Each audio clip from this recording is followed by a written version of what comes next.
있습니다. 느헤미야 8장 1절부터 12절까지만 같이 한번 읽어보려고 합니다. 느헤미야 8장 1절부터 12절.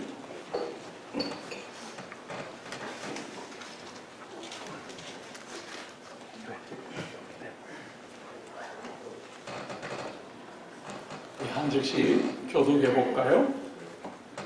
이스라엘 자손이 자기들의 성읍에 거주하였더니 일곱째 달에 이르러 모든 백성이 일제히 수문앞 광장에 모여 학사 에스라에게 여호와께서 이스라엘에게 명령하신 모세의 율법책을 가져오기를 청하매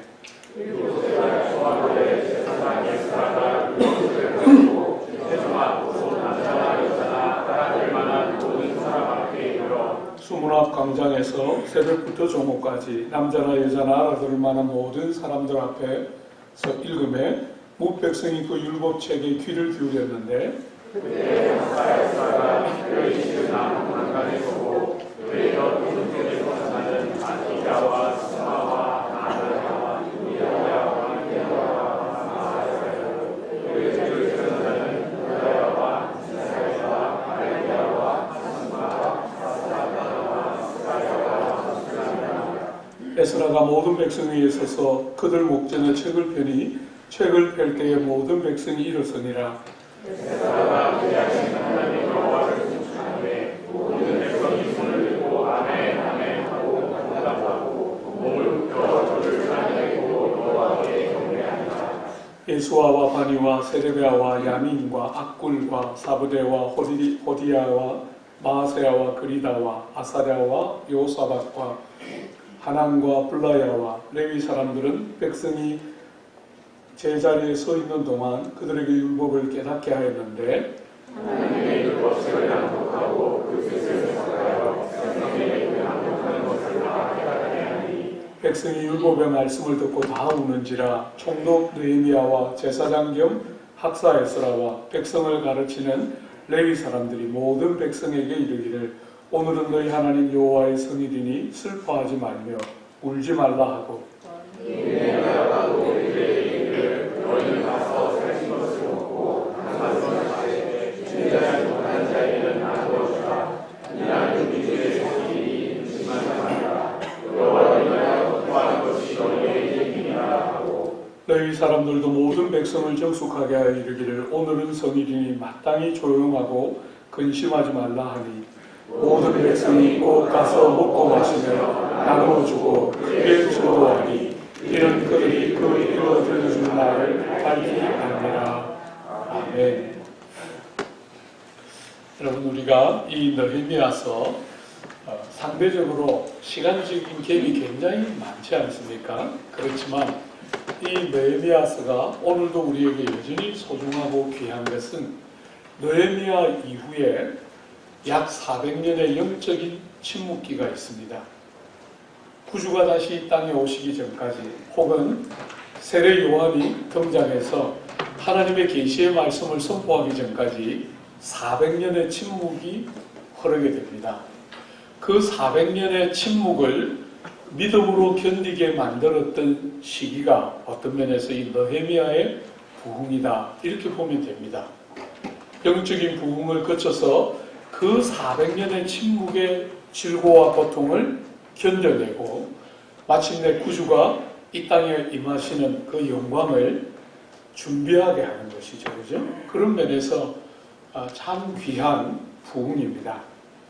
여러분이 에스라와 느헤미야는 하나님의 귀한 생명의 말씀을 인해서 70년, 예레미야를 통해서 약속하셨던 70년의 약속, 하나님이 기다리고 기다리시다가 때가 되자 정말 고레스를 통해서 칙령이 반포되고 온 포로로 잡혔던 이스라엘 백성들이 약속의 땅으로 돌아옵니다. 정말 그 일이 가능할까 생각했는데 약속하신 말씀 그대로 이루어졌죠. 그리고 정말 그들이 돌아와서 성전을 짓고 성벽을 다 완성했습니다. 이제 다 끝난 것 같은데 여러분, 놀랍게도 느헤미야는 6장, 7장으로 끝나지 않고 8장부터 13장까지 아직도 절반 가까이가 남아있어요. 아직도 절반이에요. 뭔가 더 하고 싶은 이야기가 있는 것이죠. 성전이 지어지고 성벽이 완료되는 것이 끝이 아니고 절반 가까이 아직도 하고 싶은 이야기가 남아있다는 것입니다. 그게 뭡니까? 만들어진 성전과 지어진 성벽을 통하여 보호받는 백성에 대한 이야기. 어쩌면 그 사람에 관한 이야기가 더 핵심일지 모르겠지요. 그래서 대부분의 학자들은 말하기를 8장부터 10장이 에스라와 느헤미야 23장에 걸친 에스라와 느헤미야 전체의 가장 핵심 구절은 느헤미야 8장부터 10장이다. 이렇게 말할 만큼 절정이 남아 있습니다. 성전이 지어지고 성벽이 지어졌는데 어떤 면에서 이제 정말 절정이 있다는 거죠. 여러분, 이 절정은 이렇게 구성되어 있습니다. 우리가 오늘 보는 8장은 말하자면 말씀의 부흥이 오는 그림을 우리가 보게 되고요. 9장은 그 말씀이 열리기 시작하면 사람들이 죄를 보게 됩니다. 말씀이 안 열릴 때는 내가 그냥 괜찮아요. 이만하면 뭐 됐지. 이런 생각이 드는데 성경이 열리면 희한하게 이러고 어떻게 살았나 이런 생각이 듭니다. 희한하게 그렇습니다. 여러분이 꼭 도덕적이고 윤리적으로 무슨 잘못을 했어가 아니고 성경이 열리면 희한하게 아니 이러고도 살았구나 이런 생각이 들어요. 죄가 깨달아지니까 회개함을 통해서 심령의 부흥이 오는 대목이 9장입니다. 여러분, 그렇게 심령의 부흥이 오니까 하나님 앞에 언약을 새롭게 세우면서 삶의 부흥이 오는 대목이 10장이에요. 말하자면 사람 준비는 어떻게 일어나는 것입니까? 말씀과 회개와 삶의 변화가 이루어지면서 다 만들어진 성전 안에 어떤 사람들이 채워져야 성전이 제대로 완공되는가 하는 것을 보여주는 것이죠. 첫 번째 길이 말씀을 통해서 열리는 것이죠. 사랑하는 여러분, 여러분들이 혹시 이런 생각해 보신 적 있습니까? 만약에 말씀이 없었다면 어떻게 되었을까? 여러분, 지금 저는 조국 교회에서 몸을 담아서 조국 교회를 섬기는 목회자로서 이제 조국 교회는 구석구석에 예배당이 충분히 있을 만큼 있다 이렇게 생각돼요. 우리 남서울 교회는 주일날 4번 예배를 드립니다. 전임 목사님 계실 때는 5번 드리던 것을 후임이 약간 부실한 후임이 가니까 4번으로 줄었어요. 예배를. 어쨌거나 예배를 4번 드려요. 예배를 4번 드리는데 그 4번 예배를 드릴 때마다 일부를 빼고는 예배당이 모자라서 미어 터집니다. 근데 여러분이 아는 것처럼 반포 땅이 보통 땅입니까? 땅이 없어서 그냥 하여튼 성도들이 주일은 어디 앉아 있을 곳이 없어요. 그냥 전부 다 이렇게 너무 이렇게 비좁은 땅입니다.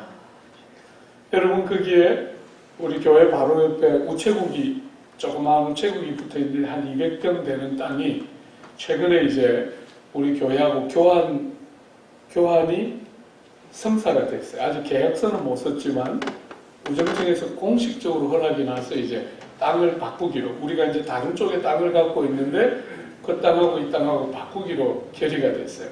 그러니까 우리 장로님들이 막 꿈에 부풀어가지고 우리 예배당은 한 460평 정도 땅이 그 정도 되는데 한 층만 딸랑 올라가 있어요. 그 비싼 반포 땅에 한 7층 올려도 되는 땅에 한 층만 딸랑 올라가 있으니까 얼마나 좁고 불편하잖아요. 그 옆에 한 200평 정도가 생기니까 장로님들이 꿈에 부풀어가지고 이걸 어떻게 하나 당회를 한번 했어요. 20분, 그 당시에 20분 장로님들이 계셨는데 10분 딱 나눠줘서 싸우는 거예요. 이 200평이 생기면 기존 본당을 다 헐고 600평 넘는 곳에 이렇게 7층만 올리면 우리가 필요로 하는 모든 공간이 다 해소되니까 지읍시다 하는 분들 10분, 그 다음에 짓지 말자 하는 분 10분, 이렇게 두 그룹이 나눠져서 팽팽하게 다투는 거예요. 그래서 저는 여러분들이 속으면 안 돼요. 제가 약간 잘 웃잖아요. 그러니까 사람들이 저를 보고 저것은 참 착하게 생겼다 이렇게 쏘는 것 같아요. 근데 저는 사실 까칠한 사람이에요. 까칠합니다. 네. 그래서 두 그룹이 열심히 싸우길래 아이고 그렇게 의견이 잘 안 맞고 할 때 나한테도 한번 물어봐요. 어떻게 여러분 이야기만 자꾸 해요. 이러면서 다 형님들이신데 우리 장로님들 다 저보다 나이 많으시거든요. 지금은 이제 동생도 한 분 들어와 계시고 친구들 들어와 있지만 그때까지만 해도 다 형님들만 당연히 우승하고 계셨는데 두 그룹이 막 열심히 의견 대립하는데 저한테도 한 번도 안 물어보는 거예요. 그래서 제가 까칠한 제가 또 치고 들어갔어요. 이럴 땐 저한테도 물어요. 제가 그랬어요. 그러니까 장로님들이 그런 목사님 한번 생각을 이야기해 보세요. 그래서 여러분 우리가 남서울교회가 예배당 짓는다. 땅이 200평 생겨서 예배당 짓는다. 이러면 조국교회가 어떻게 생각할까요? 이렇게 말씀드렸더니 20분이 똑같이 아무도 안 좋아할 거예요. 이렇게 말했습니다. 제가 대답했어요. 우리 남서울교회가 언제 조국교회를 기쁘게 할 수 없는 일을 우리가 필요하기 때문에 선택한 적이 있냐. 우리가 아무리 필요해도 조국교회가 기쁘지 않으면 우리는 안 하는 게 우리 원칙 아니냐. 그랬더니 목사님 생각이 그러면 그래 합시다. 이래서 그 이제 200평 생기는데 거기 교육관 본당 그대로 두고 교육관만 이렇게 올리려고 해요. 교육관도 사실은 뭐 200평이지만 올라가는 평수는 100평 정도밖에 못 올라가니까 교육관도 안 되죠 사실은. 어쨌거나 하여튼 그렇게 짓기로 결정을 했어요. 사랑하는 여러분, 예배당은 얼마나 잘 지어졌어요. 구석구석에, 그죠? 이제 예배당 짓는다 하면 한국 교회는 막 경기를 할 만큼 싫어해요. 예배당은 충분히 지어졌어요. 이제 정말 그 안에 말씀이 채워지는 일이 얼마나 중요하고 말씀을 통한 삶의 질의 변화와 신학의 수준의 상승이 얼마나 절실한 때가 지금인지 몰라요.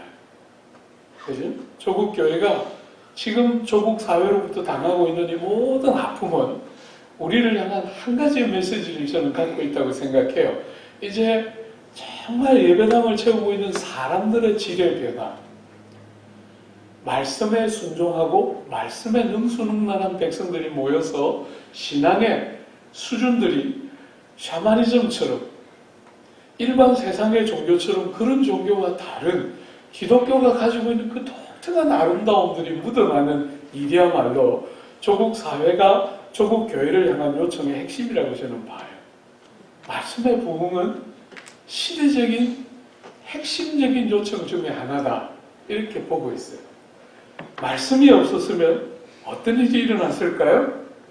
사랑하는 여러분, 하나님이 우리에게 말씀을 안 주셨으면 우리는 삶을 살아가면서 해소되지 않는 목마름을 가지고 살았을 거예요. 저는 이제 나이가 이만큼 되니까요. 저보다 형님들, 누님들도 여기 간혹 보이지만 어쨌거나 다 대부분은 저보다 동생들인 것 같아요. 여러분 나이가 이 정도 되니까 선명해집니다. 인생살이가.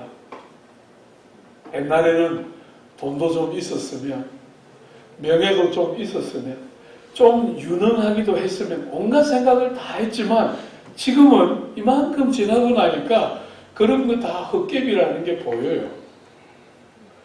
자식도 잘 길러서 막 자식이 막 어느 대학입니까? 여기 하여튼 거기 가고 그래가지고 막 졸업했는데 막 사람들이 줄 서서 막 유수한 집안하고 시집 보내고 장가 보내고 막 그렇게 다 부러워하는데 제가 남서울교회 부임해가자마자 이야기했어요. 여러분 그 남서울교회 성도들은 정말 착해요. 제가 만난 성도들 중에 제일 착한 성도들이에요. 거기다가 인간적으로도 출중한 재능들이 있어요. 유학을 안 보낸 집안이 거의 없고 그냥 여름 같을 때 겨울 같을 때 한 2달, 3달 이렇게 나갔다 와요. 대부분 성도들이 한 200명, 300명씩 빠져요. 처음에 충격받아서 이분들이 갑자기 도대체 뭐 때문에 나한테 실족했나 이러면서 막 고민했는데 외국 갔다 다 온 거예요. 말도 안 하고. 다. 그리고 뭐 아들, 딸 다 유수한 직장 다니고 제가 부임해 와서 아무것도 모를 때, 어느 집이 어느 집인지 아무것도 모를 때 제가 설교했어요.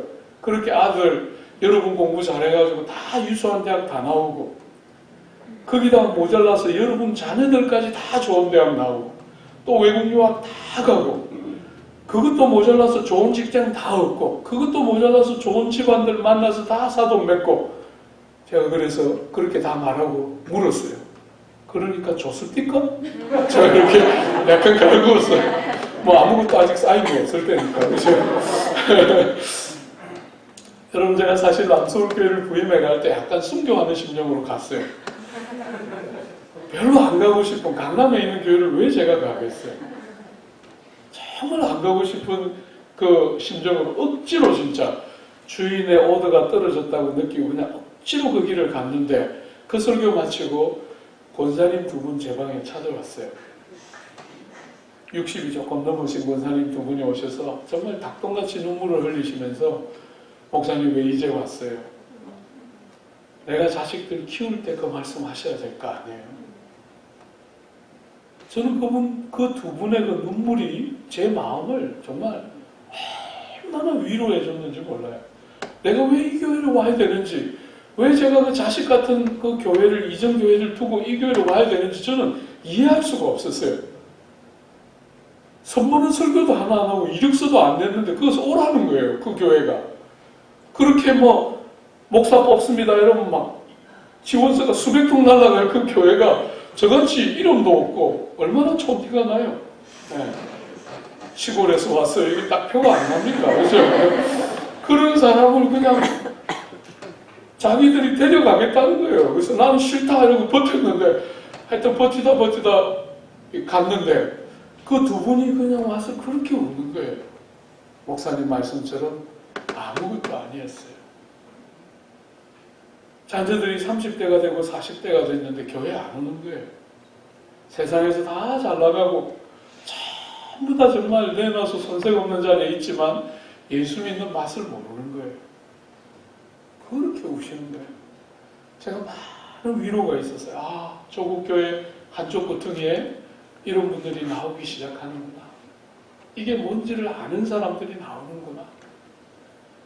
그죠? 세상에서 잘 되는 거, 예수 잘 믿는 것도 좋지만 그래도 세상에서 잘 돼야 된다는 말을 입에 달고 사는 이 조국교회 한쪽 구퉁이에서 그게 아무것도 아니었어요.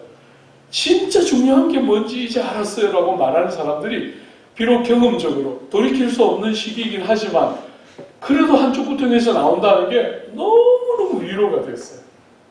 아, 이제는 새로운 물결이 흐를 수 있겠구나. 이런 소망이 약간 마음에 생겼어요. 사랑하는 여러분, 세상 살면서 목마름이 해소됩니까? 세상이 약속한 부와 명예와 여러분이 기대하는 이런저런 성취를 이루고 나면 잠시 기분, 잠시 좋지. 그게 여러분들을 두고 기쁘게 합니까? 목마름이 해소되지 않습니다. 여러분이 땅을 살아가면서 가지는 수많은 질문과 고민들, 해석되지 않는 삶의 자리들, 말씀이 없으면 여러분이 어떻게 살아갈 수 있었겠어요? 그런데 기독교는 창세기로부터 정말 이 성경의 첫 자락에서부터 마지막까지 하나님에 대해서 우리에게 말씀하시기를 말씀하셨고 말씀하시고 지금도 말씀으로 그 백성을 찾아오시는 하나님을 우리는 믿는 거잖아요. 참 하나님의 말씀은 정말 놀랍죠. 저는 이전에 목회하던 교회에 말하자면 남서울 말고 그 전에 있던 교회는 예배당이 없었어요. 그래서 상가를 조그만 걸 하나 빌리고 주일은 학교를 빌려서 예배를 드렸어요. 예배당 없는 목회를 한번 해보고 싶어가지고 그 대한민국 조그만 땅에 주일날 하나를 위한 큰 공간이 마음이 너무 짐스러워서 하여튼 예배당 없는 교회를 한번 해보고 싶어서 학교를 빌려서 사실 고생 정말 많이 했어요. 그 학교를 빌려서 예배를 드렸는데 그 학교를 빌려서 예배 드리기 바로 직전에 아이들은 자꾸 태어나고 여러분 제가 그 교회 12년 담임했는데 12년 담임하는 동안 7년 후반기 7년은 영아부가 120명이었어요. 중등부와 고등부는 나누지도 못했습니다. 아이들이 없어서. 그건 한 부서예요. 근데 영아부는 7년 동안 120명이었어요. 주보에 늘 3주에 2명꼴로 어느 집에 누가 뭐 나왔습니다. 이게 말하자면 그 교회의 광고의 주된 내용이었던 굉장히 젊은 교회. 아이들까지 쳐서 약 1000명 정도 되는, 서울에서 거의 크다 할 수 없는 그 교회를 다니냈는데, 저보다 나이 많은 사람은 30명. 제가 제일 나이가 많은 축이고, 설교할 때 늘 얘들아 이러면 다 그냥 아빠 이렇게 듣는 그런 교회에서 사실은 그 젊은이들 많은 교회를 목회했는데, 아이들이 얼마나 태어나는지 교육 공간이 없어서 절절했어요. 제가 상가를 얻어 쓰던 그 지역에서 걸어서 3분만 가면 대순진리회라고 얼마나 큰 건물이 2개나 이렇게 마주보고 있었어요. 제가 그 길을 지날 때마다 하나님, 이런 사람들도 이렇게 큰 본당을 갖고 있는데 나는 왜 이렇게 공간이 없어서 절절맵니까? 하나님 앞에 자주 기도하면서 약간 불평했어요. 공간 좀 줘요. 공간. 우리 아이들 이렇게 태어나는데 아이들 교육시킬 공간 좀 주세요. 아무리 기도해도 하나님이 저를 남산에 데려가셔서 얘야, 저거 다 너 거다. 밑에 보면 다 너 거야. 제가 늘 말씀드렸어요. 저는 욕심이 그렇게 많지 않습니다. 그냥 아이들 교육시킬 자그마한 공간만 주세요. 저는 절대로 그런 거 원치 않아요. 이거 다 안 주셔도 됩니다. 그냥 작은 공간만 원합니다. 아무리 기도해도 주님은 저에게 공간을 안 주시고 약속을 주셨어요. 약속. 너무 답답했어요. 주님, 약속 말고 공간. 내가 내 욕심 부리는 것도 아니고 우리 아이들 위해서, 그죠? 그렇게 줄줄이 태어난 아이들 위해서 교육 공간 원한다는데 왜 공간을 안 주시고 자꾸 말씀만 하시는지 이해가 안 됐어요. 여러분, 제가 어느 날 성경을 읽다가 여호수아서를 읽는데 여호수아에게 주님이 똑같은 일을 하고 있는 걸 봤어요. 모세를 뒤이어서 여호수아가 이스라엘의 지도자가 됐을 때 얼마나 두려웠겠어요. 여러분, 사실 모세같이 출중한 구약에서 제일 위대한 인물 중에 하나인 모세 다음에 여호수아가 뒤를 이으면 그건 죽는 거예요. 여러분이 혹시 여기 목회하는 사람은 우리 송 목사님밖에 없죠? 여러분 자녀들이 혹시 목회하면 그런 데는 가지 말라 하면 돼요. 그렇게 출중한 사람 뒤에는 가면 안 돼요. 제가 지금 남서울교회 3대 목사인데 아직도 남서울교회에 도도히 흐르는 물 중에 하나가 홍정길이라는 물이 흘러요. 1대 담임 목사님은 그분의 이 신화와 아름다움이 막 쫙, 제가 무슨 말하면 우리 옛날 그때 그랬어요.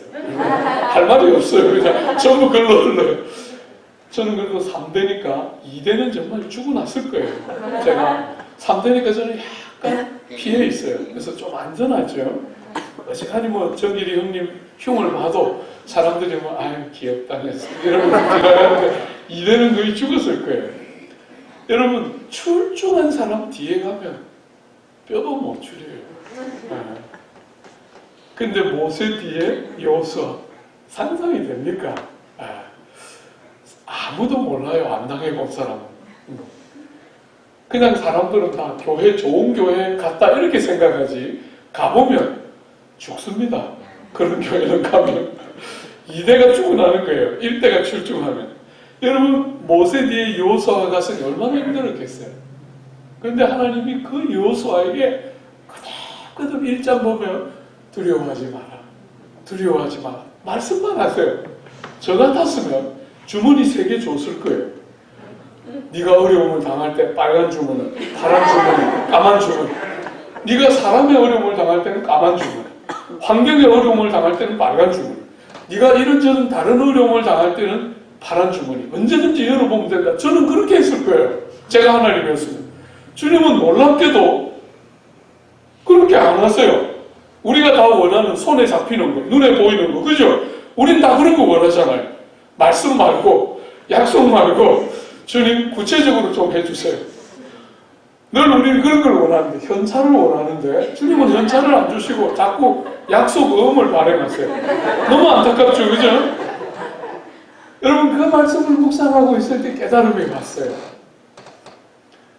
주님이 저에게 자주 말씀하셨던 것처럼 남산에 올라가서 저거다 너거다 하실 때 주님 말씀이 뭔가가 약간 보였어요. 그냥 공간 하나 주는 건 식은 죽먹기라는 거예요. 주님 세계에서. 그거는 진짜 너무너무 쉬운 일인데 진짜 어려운 일이 뭐예요? 어머니 모태에서부터 죄인으로 태어나서 죄인의 제일 중요한 특징은 무엇이죠? 불신앙이에요. 불신앙. 어머니 모태로부터 죄인으로 태어났기 때문에 여러분과 저의 뼛속 깊은 곳까지 습득되어 있는 핵심적인 경향이 뭐예요? 하나님에 대한 불신앙이에요.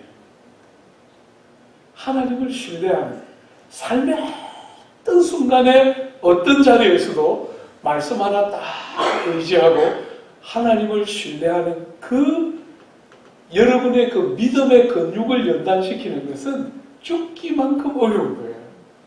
여러분과 제가 신앙의 근육이 생겨서 힘을 써야 될 순간에 힘을 딱 쓸 수 있는 존재가 되도록 하나님이 우리를 만드는 것은 너무너무 많은 과정과 기다림을 거쳐야 만들어지는 거예요. 그래서 주님은 자주 우리가 원하는 손에 만져지는 어떤 결과가 아니라 약속을 먼저 주세요. 그 약속을 붙들고 기다리다가 믿음의 근육이 만들어지면 일이 이루어지는 것은 식은 죽먹기죠. 그렇게 매지기를 하고 있는데 어느 순간에 학교를 턱 열어주셨어요. 학교. 정말 너무너무 감격했어요. 제가. 틀림없이 듣고는 계셨구나. 사랑하는 여러분, 우리는 다 뭔가 신앙의 구체성이 있는 것을 신앙이 좋은 것처럼 여기지만 하나님은 우리를 아세요. 우리의 본성이 제일 길들여지지 않는 부분이 어떤 부분인지 알기 때문에 말씀 하나를 딱 붙들고 하나님을 신뢰하고 하나님을 기다리고 하나님을 인정하는 일이 여러분과 저의 체질에 제일 안 맞는 것을 하나님은 아세요. 그래서 때로 하나님이 구체적이지 않은 것 같은 약속은 주시지만 우리의 삶에 우리가 기대하는 손에 만져지는 뭔가가 일어나지 않는 것 같아도 하나님을 말씀 붙들고 신뢰하는 백성들을 하나님은 절대로 실망시키지 않아요.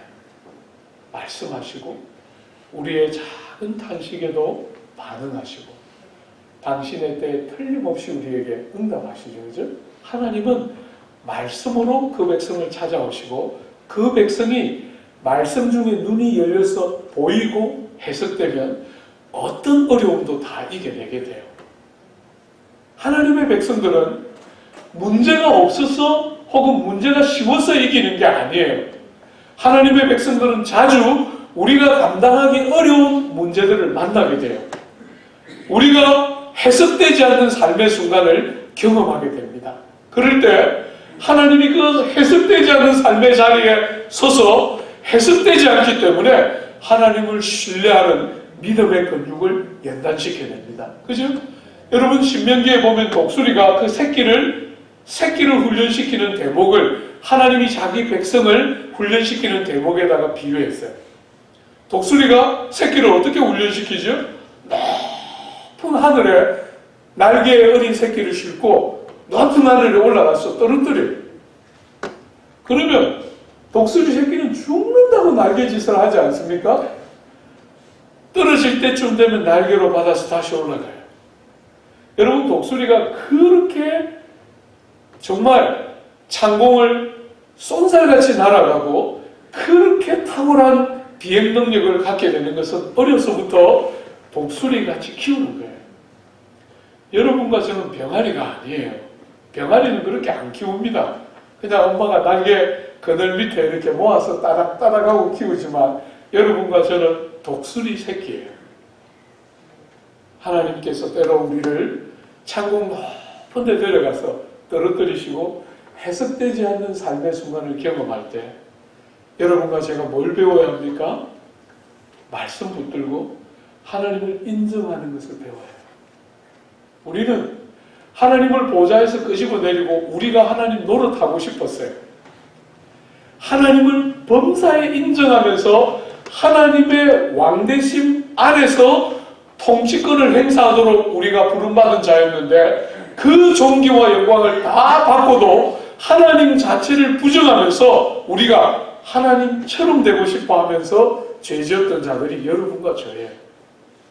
그런 우리가 하나님을 범사에 인정하는 백성이 되고 하나님의 왕되심과 주인되심 안에서 하나님을 신뢰하면서 살도록 말씀으로 우리를 연단시키는 과정은 쉬운 과정이 아니죠. 때로는 아프고 어렵죠.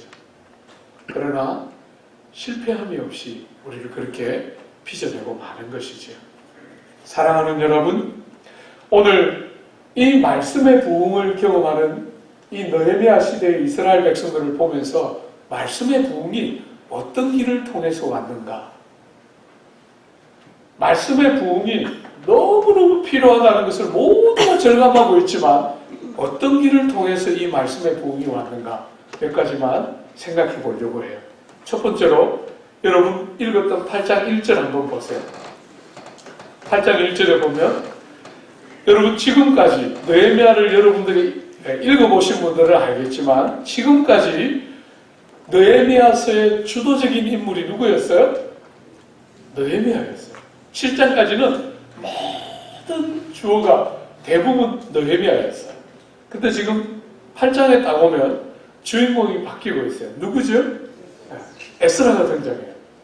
여러분 에스라서 10장으로 에스라는 자취를 감추었는데 그 에스라가 다시 느헤미야 8장에 등장하고 있어요.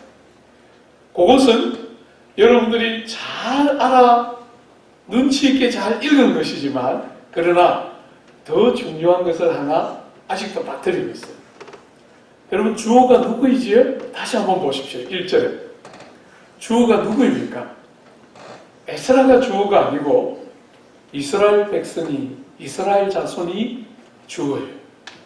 여러분이 8장 전체를 지배하는 핵심적인 주어는 대부분 백성이 모든 백성이 이스라엘 자손이 계속해서 반복해서 백성과 모든 자손 이스라엘 백성이 반복해서 8장을 지배해요. 말씀의 부흥이 오는데 그 모든 주도권이 누구에게 있었다는 것입니까? 에스라에게 있는 것이 아니고 백성들이 에스라에게 말씀을 읽어주기를 요청하고 있어요. 백성들로부터 출발하고 있는 거 여러분이 주의해서 보아야 해요. 저는 목회자로서 조국교회의 가장 중요한 제가 늘 우리 남서울교회 성도들에게 설교할 때마다 이제는 훌륭한 지도자 하나가 나와서 조국교회 형편을 바꾸어내는 그런 시대가 끝났다. 이제 더 이상 홍정길, 옥한음 이런 사람들을 기대해서는 안 된다. 이제는 여러분이 그런 사람처럼 커야 한다. 제가 늘 제가 우리 남서울 교우들에게 요구하는 거예요.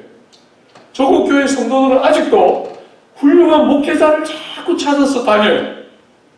여러분 이제는 교회는 그런 시대가 아니에요. 이제 조국교회의 상태는 훌륭한 지도자 몇 사람에 의해서 좌우되는 수준이 아니에요. 그렇게 되면 여전히 아직도 아이 상태에 머물러 있는 것이죠. 이제는 성도들 하나하나가 알갱이가 튼튼하게 자라서 성도들이 목회자처럼 자라야 해요. 너무너무 중요해요. 오늘 여기에 말씀의 부흥의 주도권이 누구에게 있습니까? 백성들이 에스라에게 율법책을 가지고 와서 읽어달라고 요청함으로 말씀의 부흥이 출발하고 있어요. 여러분이 핵심입니다. 여러분이. 조국 사회는 아직도 대통령 하나 바꾸면 나라가 달라질 것처럼 생각해요. 제가 보면 대통령은 참 훌륭하고 잘하지만 아직도 백성들이 전반적으로 수준이 안 돼요. 사람들 하나하나가 바뀌는 게 너무 중요한데 아직도 너무나 어리석게도 사람들은 지도자를 바라보고 있어요. 여러분 그것은 교회가 처음 개척될 때 교회가 어린아이 상태일 때는 가능하지만 교회가 자라가면 이젠 달라야 돼요. 사랑하는 여러분, 백성들이 에스라에게 말씀을 읽어줄 것을 요구하면서 이 부흥이 시작되고 있다는 것, 여러분으로부터 변화가 시작해야 한다는 거 잊어서는 안 돼요. 꼭 부탁합니다.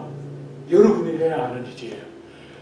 두 번째 변화는 지도자들의 훌륭한 지도자들에 의해서 세워졌던 교회들이 두 번째 변화는 성도들이 알맹이 하나하나가 달라지면서 변화가 일어나야 합니다.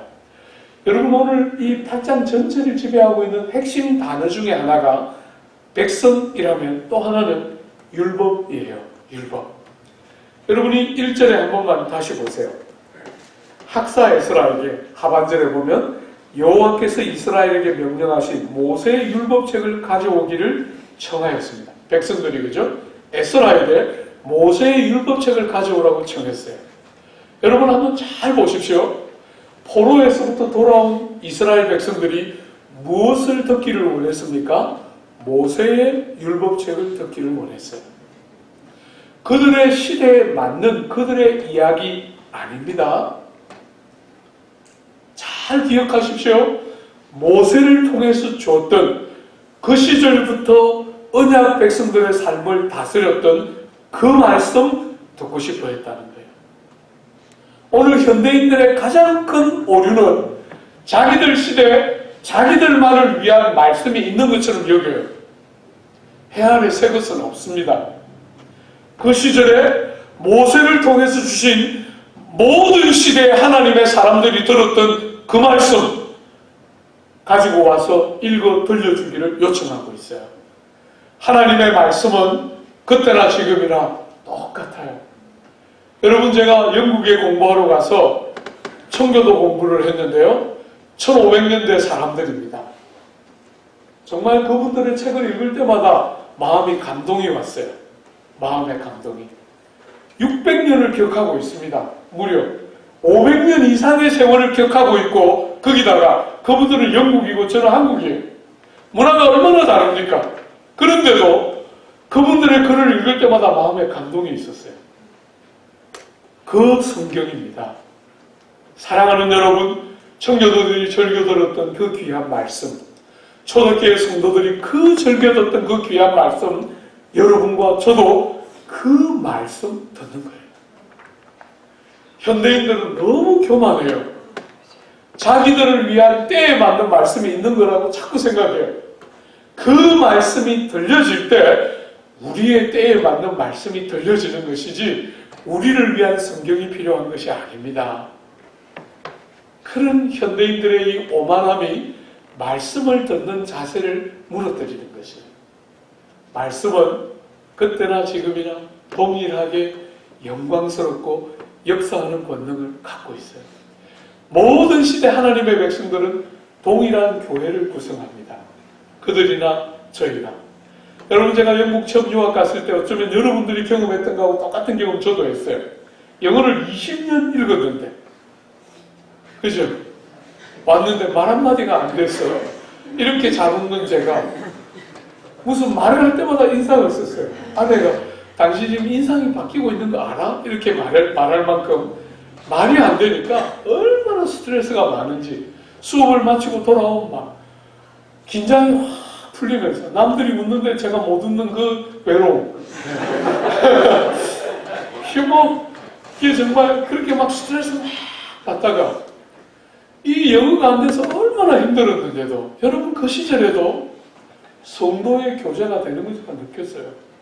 말이 안 되는데 정말 56살짜리 목사님, 제가 그때 33살이었는데 56살짜리 스카티시 목사님 만났는데 교제가 되는 거예요. 말이 안 되는데도, 여러분이 영어를 한 게 아닌데도 눈과 눈이 마주쳤는데 사랑이 그냥 남자인데 사랑이 그냥 느껴지는 거예요. 마음과 마음이 통하고, 아, 성도의 교통이 있다는 것이 이런 거였구나. 그냥 만났어요. 그냥 처음 만났는데 마음과 마음이 만나지면서 사귐이 일어나는 거 생생하게 느꼈어요. 영어가 안 되는데도. 사랑하는 여러분, 정말 우리의 삶 속에 그 시대에 믿었던 그 귀한 말씀, 오늘 우리의 시대에 들려지고 그 귀한 말씀이 여러분과 저희 시대에도 여전히 살아서 꿈틀거리면서 여러분이 기대하는 새 성경이 아니라 말씀이 여러분의 시대에도 동일하게 여러분의 시대를 해석해내면서 여러분이 해석되지 않는 삶의 질고들을 앞에 놓고 있는 여러분을 옛날에 쓰여진 그 귀한 말씀, 모세의 율법이 우리의 삶을 관통하고 들어오면서 해석해내고 삶이 해석되기 시작하면 성도는 망하지 않아요. 어떤 고난을 통과해도 하나님의 음성이 들리면 성도는 망하지 않습니다. 그게 안 들리니까 망하는 것이지. 그죠? 주 안에 사랑하는 여러분, 백성들이 모세의 율법책을 가지고 와서 읽어달라고 요청합니다. 사랑하는 여러분, 성경이 말하는 모든 부흥은 한 가지로 동일하게 교회가 영적인 부흥과 생명력을 회복하는 한 가지 가장 제대로 된 길은 말씀 부흥이에요. 말씀이 열리기 시작할 때, 성경이 여러분들에게 들리기 시작할 때, 성경이 깨달아지기 시작할 때 놀랍게 교회는 살아나기 시작합니다. 주 안에 사랑하는 여러분, 말씀으로 천지를 창조하셨어요. 여러분, 이 성경은 그냥 글이 아닙니다. 말씀으로 천지를 창조하시고 말씀으로 세상을 섭리하시고 통치하시고 다스려 가시는 그분의 말씀이에요. 이 말씀은 그냥 활자로 인쇄되어서 우리에게 있는 죽어있는 문자가 아니라 이 말씀은 성령의 도우심 안에 오늘도 우리에게 살아있는 것처럼 말씀으로 찾아오는 하나님이 그 백성들에게 말씀하시는 너무너무 중요한 은혜의 핵심 도구가 말씀이에요. 사랑하는 여러분, 말씀이 사람을 회복시키고 사람이 말씀을 변화시키고 말씀이 사람에게 새로운 삶을 가능하게 하고 말씀이 죄를 깨닫게 하고 말씀이 은혜를 깨닫게 하고 말씀이 하나님의 뜻이 무엇인지를 보게 해서 우리의 눈을 세상에 가려지지 않도록 우리의 눈을 열어주지요. 주 안에 사랑하는 여러분, 나이를 먹는 것이 얼마나 행복한가. 백수를 하고 싶어하는 그 사회에 여러분, 제가 남서울교회 가서 제일 충격받은 것은 젊은이들만 수룩한 교회를 목회하다가 형님 누님들이 얼마나 많이 앉아 계신지 충격받았어요. 수룩한 형님 누님들에게 처음에 아무 서로 감정 안 얽혀 있을 때 자주 설교했어요. 80 넘지 말고 가요. 백수하고 막 상심이 80 넘지 말고 가능하면 80대면 갑시다. 이렇게 했더니 막 나중에 막 형님 한 분이 와서 막 저한테 막 화를 내면서 말했어요. 세상에 죽으라고, 성도들 보고 죽으라고 말하는 목사가 어딨냐고. 그래서 요즘은 일체 안 하고 있어요. 형님 누님 너무 실망시키는 것 같아서 저거를 왜 데려왔나 이렇게 낙심하는 눈빛이 많이 보여서 요즘은 그 말 안 하고 있는데, 어쨌거나 핵심은 살고 싶어하는 이 세상에 오래 사는 게 뭐 대수입니까? 나이를 조금씩 먹어가니까 인생이 보이고 삶이 선명해지니까 오래 살고 싶은 것이 아니라 주님이 딱 원하는 그 삶을 살고 싶어요. 아멘. 세상이 말하는 것이 얼마나 헛기비 같은 건지 보여요. 세상이 말하는 것이 얼마나 버벌천지인지가 보여요. 제가 우리 아버님 15년 모시고 살았거든요. 영국에서부터 모시고 살았어요. 그 아버님이 늘 저한테 입버릇처럼 말씀하세요. 화 목사, 나는 100살까지 살 거야. 그렇게 알아. 늘 말씀하셨어요. 제가 우리 집사람한테 말 안 했어요. 심장마비 그리고 싶어서. 아버지 100살 되면 우리 집사람 70살이에요. 그 토끼 같은 거 데려왔는데 아버지 모시다가 그냥 70살 되면 제가 마음이 너무 힘들 것 같아서 집사람한테 말 안 했지만 아버지 하여튼 늘 그렇게 하셨어요. 100살. 그런데도 그 아버님이 제가 퇴근을 딱 하면 늘 저 앞을 다리를 절면서 허리를 이렇게 두드리면서 지나가셨어요. 그러면 아내가 저를 데리고 딱 방에 들어가서 당신이 퇴근하기 전까지 아버님 이렇게 잘 걸어 다녀요. 당신이 퇴근하는 순간 다리를 왜 저는지 모르겠어요. 허리는 또 왜 두드리는 거야. 이러면서 막 저한테 아버님 형을 봤어요. 여기 나이 드신 분들은 다 알지요. 아들아 얼마 안 남았다. 용돈 더 다오. 뭐 이런 거 아니겠어요. 그렇죠? 그 어른이 85세 주님 품으로 가셨어요. 그 어른이 그렇게 다리를 절뚝이고 허리를 두들길 때 효심이 가득한 이 아들이 탁 들어가서 아버지 다리가 불편하셔서 너무 불편하시군요. 제 성한 다리 한쪽 바꿔드릴까요? 이러면 안 될 건 뻔히 알아도 아이고 저거 잘 길러놨구나 얼마나 기뻤겠어요. 근데 이게 목사 아닙니까? 이미 살아있어요. 가서 제가 아버지 부품을 너무 오래 써서 달았어요. 85년이나 썼으니까. 그죠? 그러니까 불편하다 아프다 하지 마시고 잘 쓰다 가시면 하나님이 완제품으로 바꿔주실 거예요. 그때 바꿔주실 때 너 거는 바꿔줄 때 내가 기쁨이 있다. 잘 쓰고 왔구나. 이렇게 하도록 잘 써요. 아프다 불편하다 하지 마시고 이것저것 잘 쓰다 가세요. 제가 이렇게 말하니까 얼마나 미웠겠어요. 그 아들이. 사랑하는 여러분, 참 말씀이 약간씩 보이기 시작하니까 인생이 조금 더 선명해져요. 나이를 먹고 약간씩 뭔가가 약해지니까 기쁨이 있어요. 요즘 한 번씩 남서울교회에서 설교할 때 단어가 안 떠올라가지고요. 애꿎은 성도들한테 그게 뭡니까 여러분? 제가 제 속에 있는 거 아무것도 모르잖아요. 그거 뭡니까? 단어가 이렇게 생각이 안 나가지고 이분들도 다 모르죠. 그런데도 한계가 있다는 것이 얼마나 기쁜지 모르겠어요. 인생의 약함들을 보고 한계를 인정하고 왕이신 하나님을 인정하고 그 말씀을 통해서 하나님이 저를 찾아오시고 다스리시고 통치하시고 이끌어가는 그 말씀의 영광.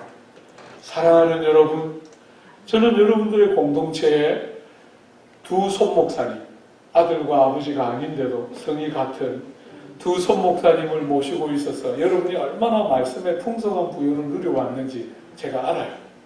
그렇지만 그게 여러분의 실력을 보장하는 것은 아닙니다. 그죠? 이제는 여러분들이 말씀을 사모하고 모세의 율법책을 목말라하고 요청하고 여러분 하나하나가 그분들처럼 출중한 말씀의 사람으로 드러나는 것은 교회의 영적인 부흥과 회복에 너무 중요한 첫걸음이에요. 저는 여러분 하나하나의 변화가 조국 교회의 질적인 변화를 부르는 핵심이라고 느껴요. 여러분의 변화가 필요합니다.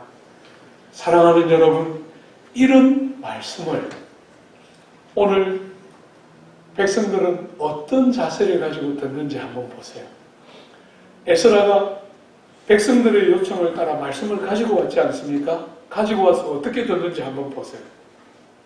여러분 3절에 보면 수문 앞 광장에서 새벽부터 정오까지 남자나 여자나 알아들을 만한 모든 사람 앞에서 읽음에 뭇백성이 그 율법의 책에 귀를 기울였는데, 여러분 귀를 주위에서 기울였다 이렇게 말하죠. 얼마나?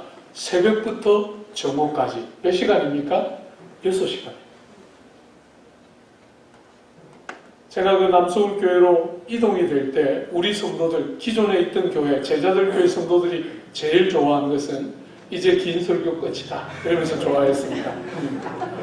그 친구들이 이제 제가 떠나는 마지막 주일에 앞에 나와서 막 이렇게 서로 이렇게 축제하면서 자고 일어났더니 또 설교하고 있고 또 자고 일어나서 또 설교하고 우리 교회는 참 좋은 교회다.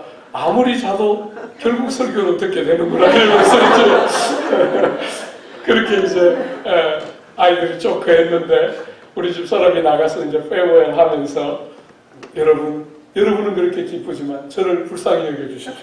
저는 아직도 그 긴 설교를 몇 년이나 들어야 됩니다. 그래서 제가 이 본문 보면서 위로를 받았어요. 저는 기껏해 1시간 20분 설교했는데 6시간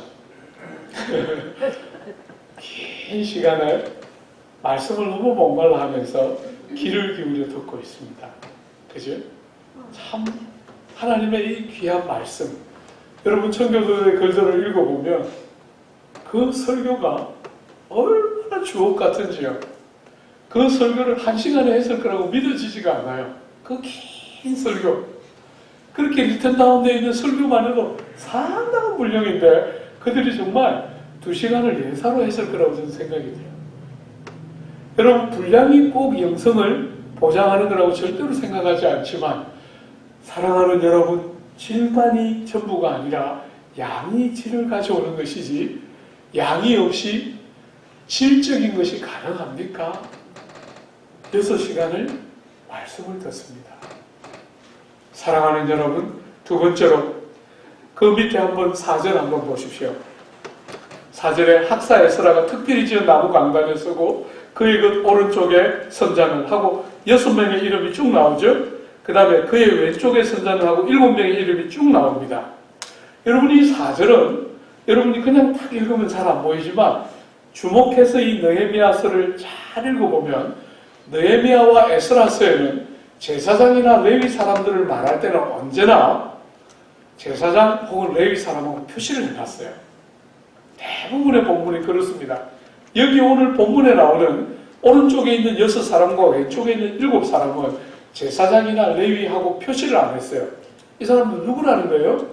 평신도 지도자일 가능성이 대부분이에요. 여러분, 이분들이 왜 에스라 좌측과 우측에 서서 뭘 지금 보여주고 있는 것일까요?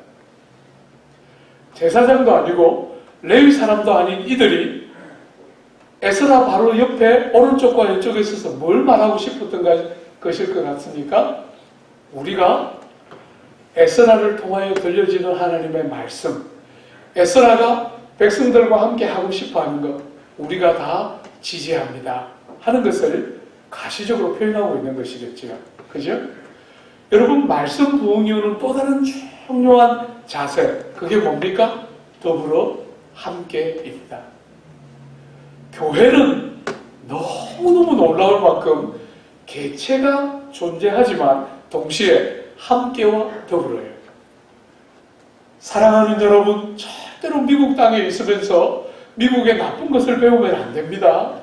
제가 볼 때 미국의 제일 나쁜 정신은 개인주의예요. 성도와 교회는 그렇게 살지 않습니다. 반드시 함께합니다. 배제하거나 빼지 않고 더불어 가고 함께 갑니다. 목회를 하면서 제가 얻은 제일 큰 행복은 사람을 끝까지 포기하지 않으려고 했을 때 너무 어려웠습니다. 뾰족뾰족한 제 성품에, 까닭스럽게 짝이 없는 제 성품에 사람을 끝까지 포기하지 않고 신실한 중심을 담아 대하려고 할 때 너무너무 제 본성을 거스렀어요. 하나님 앞에 자주 말씀드렸어요. 하나님, 저만 그런 게 아니에요. 다 그래요. 그러면서 아무리 저를 합리화해도 하나님은 저에게 늘 불편한 마음을 일정한 정도로 허락하시고 끝까지 사람을 포기하지 않고 믿어주고 기다려주고 지지하고 붙드는 과정이 목회에서 가장 어려운 과정 중에 하나였어요.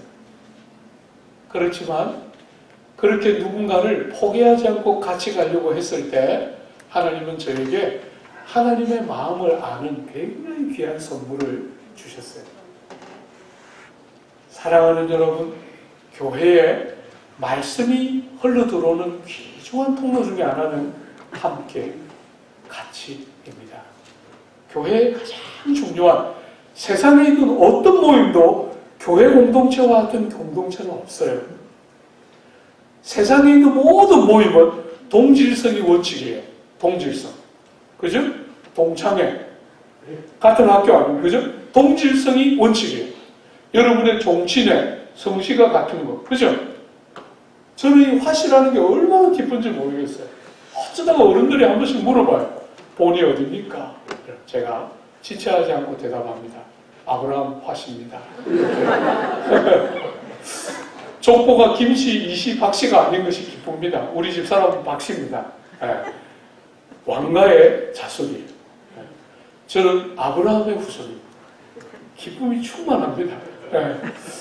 사랑하는 여러분, 세상에 있는 모든 모임은 동질성이 원칙인데 교회는 그렇지 않아요.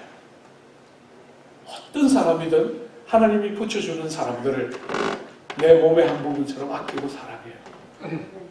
그게 우리 본성에 거스르지만 그런 공동체의 하나됨과 더불어 함께 가는 공동체 안으로 말씀의 부흥이 들어옵니다. 교회는 이질적인 사람이 모여있지만 그리스도 때문에 하나입니다. 예수 때문에. 나하고 잘 맞았어. 뭔가 나하고 좀 스타일이 비슷해서, 기질이 비슷해서 우리는 이런 것 때문에 서로를 대하는 게 아니고 주님 때문에. 주님 때문에 포기하지 않고, 주님 때문에 아끼고, 주님 때문에 기대하고, 주님 때문에 영혼을 너는 안 돼. 절대로 그렇게 말하지 않고. 여러분, 목회하면서 숱하게 많은 어려운 사람들 만났습니다. 여러분이 교회 오니까 전부 사람들이 머리에 이런 거 쓰고 날개 이렇게 달고 입만 열면 전부 할렐루야 할렐루야 다 그러죠. 교회 오니까.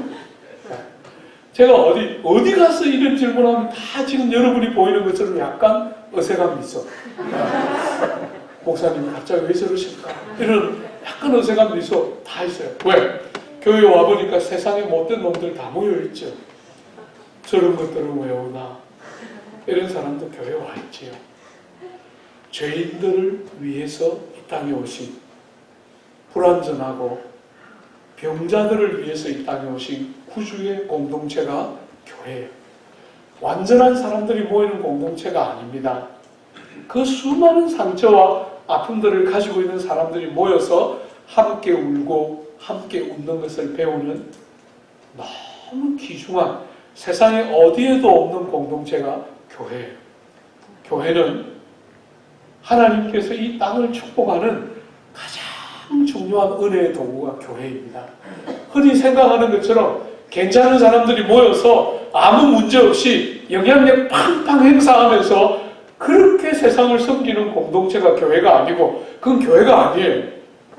여러분, 교회는 불완전하고 상처투성이고 넘어지고 서로를 넘어뜨리게 하는 사람들이 이렇게 지쳐내 있는데도 예수 때문에 포기하지 않고 하나님의 말씀을 힘써 지켜내고 힘을 다해 사랑하고 아끼고 보호하고 함께 울고 함께 웃으면서 같이 길을 가면서 우리들이 상상하지 못하는 권능이 그런 우리 공동체 안에 역사하면서 세상을 섬기고 바꾸어내는 공동체가 교회예요. 완전한 사람들이 모이는 곳이 아닙니다. 문제투성이지요. 나이를 먹어갈수록 더 이렇게 자유로워지는 것이 저의 불완전함에 대한 고백들이에요. 여러분, 방해를 한 번씩 하다 보면 약간씩 이렇게 핏대를 올리는 분들이 계시잖아요. 그러면 제가 또 핏대가 올라와요. 성깔이 있잖아요. 그죠?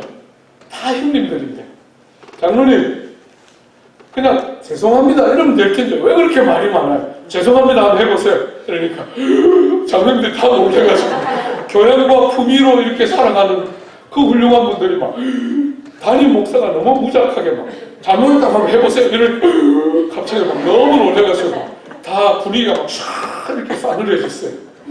저를 되게 아껴주고 사랑해주시는 형님 장로님 한 분이 아이 우리 목사님 진짜 다혈질이세요. 그냥 듣고 지나가면 되지 그걸 꼭 그렇게 잘못했다 말해야 돼요. 제가 너무 부끄럽고 미안해가지고 옛날 같아서 또 막 제 방에 가서 많이 울었을 거예요. 네가 무슨 목사냐 이러면서 막 울고 이랬을 텐데 하도 울고 나니까 이제 우는 것도 지쳤어요. 제가 장로님 팔짱을 끼고 아이고 장로님 제가 봐도 이게 한심한데 장로님 보시기 얼마나 한심하겠어요. 너무 죄송해요. 제가 그래밖에 안 돼서 너무 죄송해요. 그런데 장로님 이제 저는 제가 스스로 어떻게 할 도리가 없으니까 장로님 저 좀 책임져 줘요. 저 혼자 못하겠어요. 같이 해줘요. 그러니까 장로님 막 어색해하면서 아니에요. 목사님 잘하는 것도 많아요. 제가 다 알아요. 제가 얼마나 많이 세는지. 나이를 먹으면서 약간 자유로워지는 게 제가 얼마나 불완전한지를 사람들에게 드러날 때 무슨 실수한 것처럼 그렇게 생각 안 하고 내가 진짜 그런 사람이라는 걸 자꾸 받아들이게 돼요. 그리고 그러기 때문에 장로님들이 필요합니다 하는 말을 중심으로 하게 돼요. 저 혼자 할 수 없어요. 같이 해줘요. 그런 이야기를 진심에서 하게 돼요. 사랑하는 여러분, 같이 하는 것입니다. 더불어 같이 함께. 누구도 너는 안 돼. 이렇게 말해서는 안 됩니다. 그건 주님이 마지막 날에 하실 것이지. 우리는 재판관이 아닙니다. 우리는 너무나 불완전한, 우리는 너무나 무익한 종일 뿐이지. 그죠? 그분이 하시기까지 우리가 그거 먼저 하면 안 됩니다.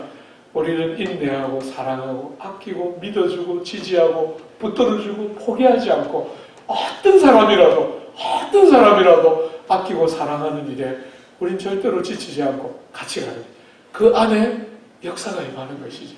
두세 사람이 내 이름으로 모인 곳에 주님이 함께 하시마. 말씀에 너무 중요한 것은 성령의 역사인데 어디 계십니까?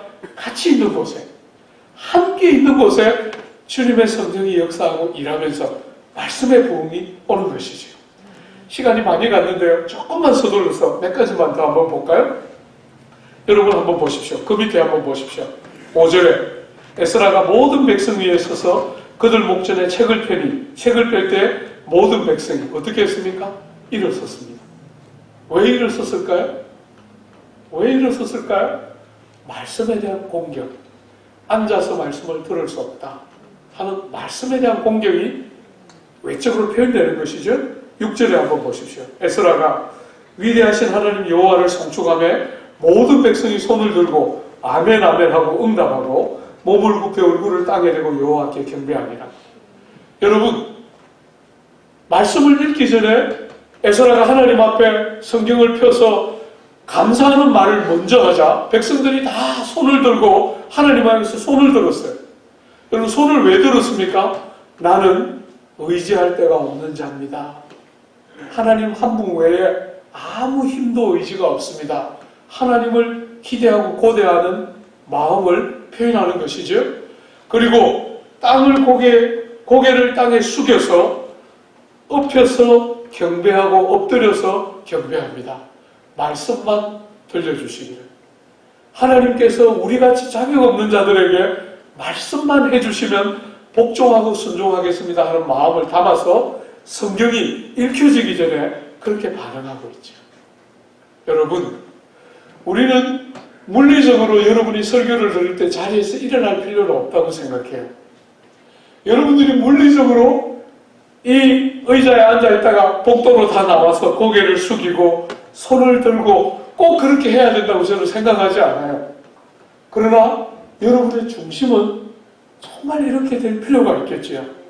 말씀을 듣는 자세. 사랑하는 여러분, 오늘 우리가 사는 이 시대의 제일 큰 빈곤의 핵심은 뭡니까? 풍요가 가져오는 빈곤이에요. 풍요한데 빈곤합니다. 여러분, 우리 시대에 저희들이 어릴 때 제일 중요한 문제는 못 먹는 영양결핍이었어요. 오늘 이 시대의 문제는 뭡니까? 영양 과다입니다. 희한하죠? 너무 못 먹어서 우리 시대는 성장에도 한계가 있었고 삶에도 너무 어려움이 있었는데 요즘은 너무 많이 먹고 너무 풍성하고 너무 넘쳐나는데도 결핍이 되어 있습니다. 여러분, 교회도 마찬가지입니다. 우리 시대는 설교 듣는 것이 너무 어려웠던 시대예요. 테이프 하나 구하면 보물같이 여겼습니다. 마틴 로이 존스의 제 영적인 스승인 그분의 테이프 구했을 때 너무너무 좋았어요. 듣기도 전에 벌써 기쁨이 밀려왔어요. 조나단 에드워드의 책을 해적판으로 구했을 때, 책을 펴서 읽기도 전에 책을 손에 딱 넣었을 때 천하를 가진 것 같은 기쁨이 있었어요. 오늘 이 시대는 너무 풍성합니다. TV를 틀어도 설교가 나오고, 컴퓨터를 열면 여러분의 구미에 맞는 수많은 설교자가 흘러넘치고, 그러다 보니까 사람들은 말씀을 귀하게 여기지 않습니다. 언제든지 들을 수 있다고 생각하기 때문에, 말씀이 흘러넘치기 때문에 사람들은 이 백성들이 반응을 보이는 것처럼 말씀을 듣지 않습니다. 출중한 설교들을 수도 없이 듣는데도 사람들은 변화되지 않습니다. 왜요? 마음밭이 길가밭 같습니다. 흔하디 흔한, 그저 여러분 한국에 있는 다이소라는 거 아십니까? 여러분 여기 미국에는 뭡니까 그거? 달러트리. 달러트리 같은, 말하자면 말씀이 너무 넘치니까 다이소 들어가면 언제든지 다 있으니까 원하는 거 다 가져오고, 그죠? 그리고 가격도 싼. 오늘 말씀이 그렇게 여기지는 시대에 여러분과 제가 살고 있는 거예요. 그래서 듣되 역사가 일어나지 않는, 언제든지 말씀 듣는 건 가능하다고 생각하지만 그렇지 않습니다. 여러분, 그렇지 않습니다. 제가 영국 살다 왔지 않습니까? 400년 동안 해가 지지 않는 나라였습니다. 여러분, 청교도처럼 기독교의 역사에서 한 시대에 그렇게 출중한 사람이 한꺼번에 쏟아져 나온 나라는 많지가 않습니다. 청교도들은 얼마나 출중한 인물들이 한 시대에 수백 명이 쏟아져 나와서 영국 땅을 그렇게 복되게 하고 풍성하게 만들었던 청교도의 나라입니다. 400년이 지나고, 여러분, 제가 영국이 영적인 부요를 다 상실한 시대에 유학 같지 않습니까? 그리고 그것이 어떤 열매를 가져오는지 저는 봤습니다. 때가 있습니다. 여러분, 은혜가 언제나 가능한 것이 아니에요. 하나님이 주시는 특별한 시간들이 있습니다. 언제든지 가능한 것처럼 여겨서는 안 됩니다. 특별한 때를 사는 것처럼, 하나님의 이 시간을 절대로 놓쳐서는 안 되는 것처럼 말씀을 이들이 보여주는 사모함과 예비된 심령으로 그렇게 목말라 하면서 손을 들고 고개를 숙여 경배하면서 말씀 한마디만 떨어지기를 사모하고 기다리는 그런 간절함을 가지고 말씀을 사랑하고 들어야 합니다. 여러분, 최근에 학복협이라는 단체에서 5년마다 조사를 해서 발표하는 통계 자료가 하나 나왔는데 너무 충격적인 통계가 나왔습니다. 2017년에 대학생들의 의식 조사를 했는데 일주일 동안 성경을 한 번도 읽지 않는다 라고 대답한 사람들이 63.7%입니다. 교회를 다니는 성도들을 대상으로 질문한 것인데 63.7%, 교회를 다니는 사람의 3분의 2가 일주일 내도록 성경을 한 번도 안 읽는다는 거예요. 그리고 그 젊은 대학생들의 일주일 동안 성경을 읽는 사람들까지 다 합쳐서 평균을 내니까 24분 읽어요. 24분. 하루에 3분 남짓 읽는다. 오늘 사랑하는 여러분, 조국교회 현실이 그런 것입니다. 하나님의 말씀, 이 귀한 성경이 하나님의 말씀이면 틀림없는가? 라고 물으니까 37.1%가 그렇다고 대답했고 44%가 어느 정도 진리의 말씀이다 이렇게 대답했다는 거예요. 여러분, 저는 그 44% 틀렸다고 믿는 사람이에요. 37%만 제대로 성경을 믿어야 할 대로 믿는 사람이에요. 오늘 이것이 조국교회의 현 주소입니다. 대학생들을 상대로 한 갤럽이지만 저는 상당한 정도의 보편성을 가지고 있다고 저는 봅니다. 사역을 30년 동안 해오면서 조국교회의 제일 중요한 문제는 성도들이 성경을 안 읽는다는 거예요. 이거를 읽으면 내가 성경을 너무 잘 알면 목사님들이 불편하시지 이렇게 생각하는 것 같아요. 여러분, 제가 30년 목회를 했습니다. 지금 이제 신약 성경은 유다서와 데살로니가 전후서를 빼고는 거의 다 강해를 끝마쳤습니다. 이제 한 45권 정도 성경 전체에서 45권 정도 강의를 끝냈습니다. 66권까지 할 자신은 없고 한 50권만 하면 이제 더 새로운 건 안 하려고 그래요. 어쨌거나 중요한 의미는 성경 대부분을 강의했는데 여러분 30년을 일주일에 20시간씩 투자해서 성경을 강의하고 묵상하고 준비했는데 설교도 하고 이렇게 부흥에 와서 설교하고 또 설교를 하고 이렇게 숱하게 했는데도 성경을 열면 원시림을 걷는 것 같습니다. 한 번도 걸어본 적이 없는 길을 걷는 것 같은 원시림이 성경입니다. 여러분이 성경을 연구한 목사로서 제일 감격적인 것은 여러분 제가 30년을 일주일에 20시간을 들여서 뭔가를 했으면 어떤 영역의 전문가가 되지 않겠어요? 제가 원래 했던 정치학이라든지 아니면 북한 사역 같은 거, 제가 북한 사역 한국에서 지금 하려고 애를 쓰고 있는데 그런 거 제가 30년 했으면 전문가가 됐을 거예요. 근데 이 말씀은 30년을 그렇게 연구했는데도 읽을 때마다 원시림을 걷는 것 같아요. 이 길에 내가 들어와 본 적이 있는가 싶을 만큼 성경은 열 때마다 깨달아지는 것이 다릅니다. 로마서 같은 성경은 제가 4번, 8년이나 설교를 했던 본문입니다. 로마서는 4번에 걸쳐서 8년이나 설교했는데도 사랑하는 여러분, 열 때마다 새로워요. 그런 성경인데도 어떤 사람들은 이렇게 말합니다. 성경 뭐 내가 다 아는데. 와우. 충격적이에요. 성도들이 성경을 다 안다고 생각하는 거예요. 저같이 30년을 연구하고 이렇게 조각조각 내가면서 단어들 뜻도 설명하고 여러분들에게 이렇게 하고도 성경을 열면 이거 내가 설교했던 부분 맞나? 이런 게 있었나? 이렇게 싶은데 성경 다 안다는 거예요. 겨우 한 5번 읽어놓고 풍성한 무식을 자랑하는 것입니다. 사랑하는 여러분, 오늘 조국 교회의 문제는 성도들이 성경을 열지 않는 곳에 있어요. 여러분 가운데 손들지 마시고 여러분 가운데 규칙적으로 성경을 읽는 분들이 계시나요?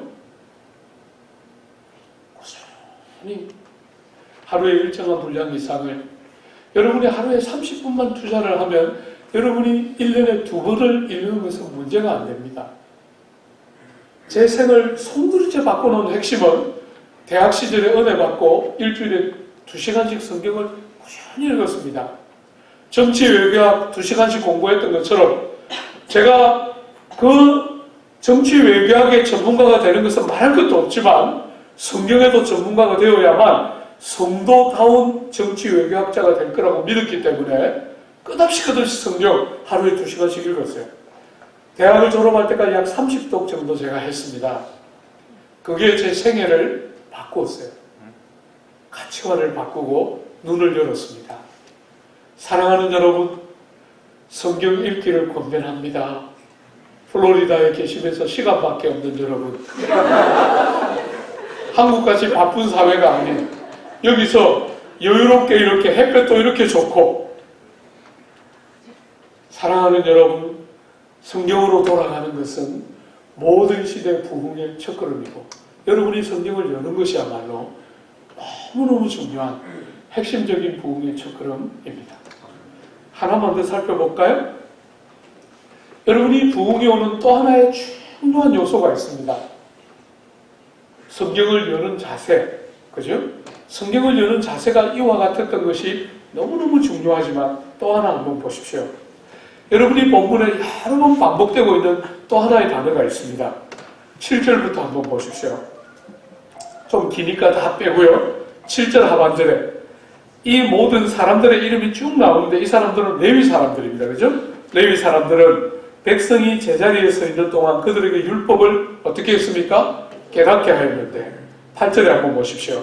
하나님의 율법책을 낭독하고 그 뜻을 해석하여 백성에게 그 낭독하는 것을 다 깨닫게 하니. 사랑하는 여러분, 성경을 읽을 뿐 아니라 읽은 성경이 설명되고 해석되어 깨달아질 때 부흥이 오는 것입니다. 깨달음은 성경이 열려서 여러분의 이해 가능한 단어들로 여러분의 마음에 깨달아지고 전달될 때, 해석되고 설명되어 말씀이 깨달아질 때 여러분의 마음에 감동이 있게 됩니다. 그죠? 감격이 옵니다.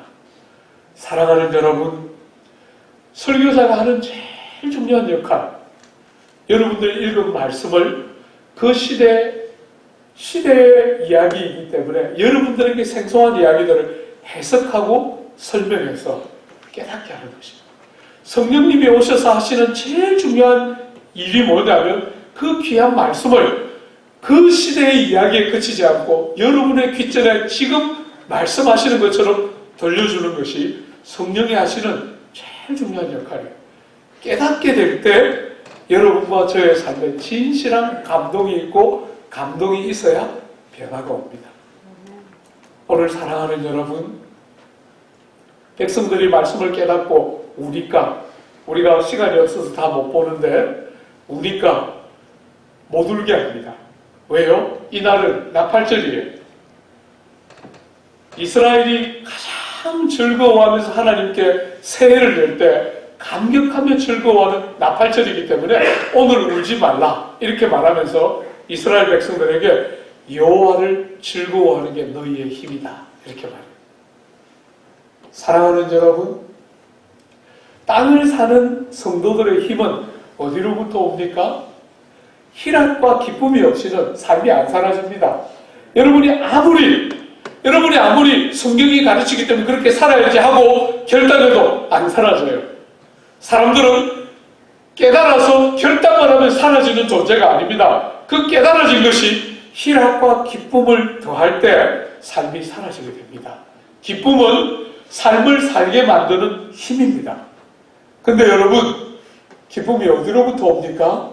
여호와를 기뻐하는 것이 너희의 힘이라 이렇게 말했어요. 오늘 성도들의 제일 큰 어려움은 기쁨을 자꾸 세상적인 곳에서 찾아요.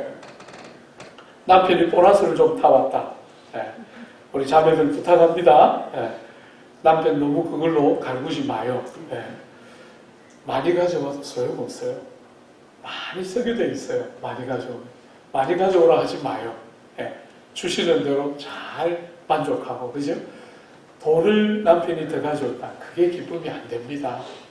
때가 되면 많이 받은 자에게 많이 찾을 거예요.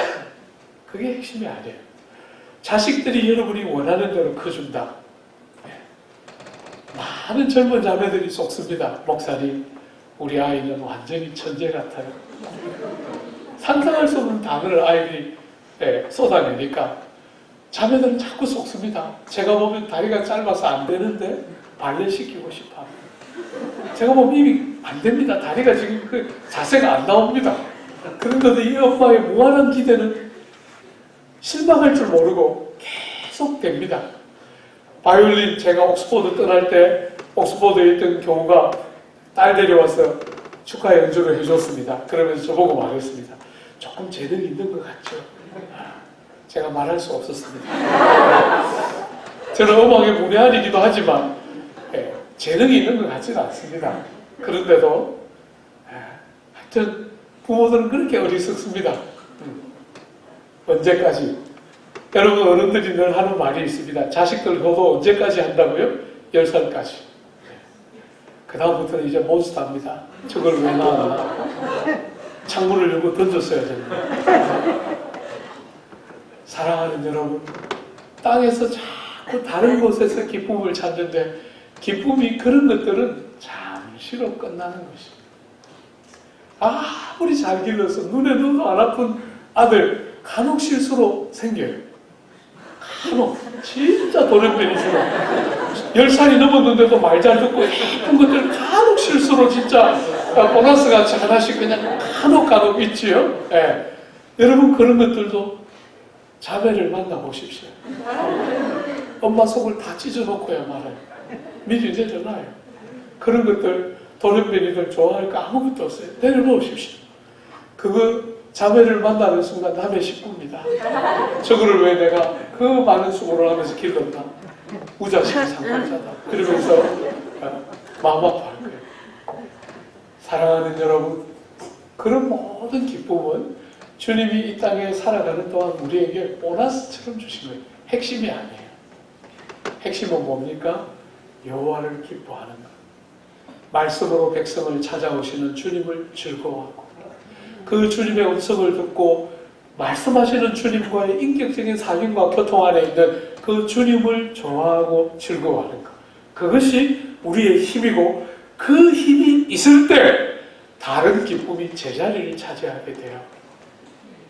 엉뚱한 자리가 아니라 너무 많은 자리가 아니라 적절한 자리를 딱딱딱딱 차지하면서 적절한 역할들을 감당하면서 그것이 있어야 할 자리에 배치가 되면서 제대로 된 기쁨들이 여러분의 삶을 관통하고 흘러야 나머지 모든 보너스가 제대로 사용되게 돼요.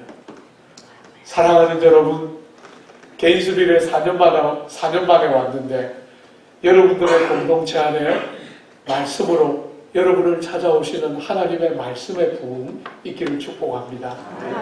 한 사람도 예외 없이 누군가를 기다리는 게 아니라 그 목사님 설교 잘했는데 그 목사님 또 만나고 싶다 이렇게 말하는 것이 아니라 여러분 하나하나가 성경을 열어서 말씀이 깨달아지고 그 말씀이 해석되고 깨달아져서 성령의 감동과 함께 찾아와서 여호와를 기뻐하는 기쁨을 가지고 말씀을 살아내는, 말씀이 사라지지 않는다고 온 바깥에 있는 사람들이 교회를 향해서 비난하고 있는 이 시대, 말씀을 살아내는 살아있는 기쁨이 여러분 속에 말씀을 통해서 회복되어서 말씀을 살아내기 시작하는 복된 회복들이 여러분의 심정에 온 교회에 차고 넘치는 은혜가 있게 되기를 바라고 축복합니다.